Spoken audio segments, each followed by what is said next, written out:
Oh, may bago akong pasabog. Sino ba naman ang hindi bibilib kay VP Sara? If you feel that all the documentary submissions are not enough, then by all means, huwag kayo magbigay ng budget. Sa pool! Sa totoo lang, hindi naman ang budget ang punteriya ninyo. Dahil napakadali naman magtanggal ng budget. What you are trying to do is make a case for impeachment. Sinungtok ng walang kamao. Tinadyakan ng walang paa. Sinampal na walang kamay.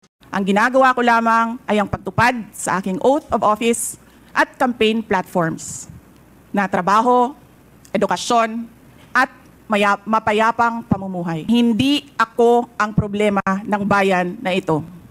Ang totoong problema ng bayan ay kagutuman, kahirapan, illegal na droga, kriminalidad, terorismo, hindi na sapat na healthcare, kalidad ng edukasyon, kawalan ng plano ng infrastruktura para sa disasters, at marami pang iba. They try to destroy me.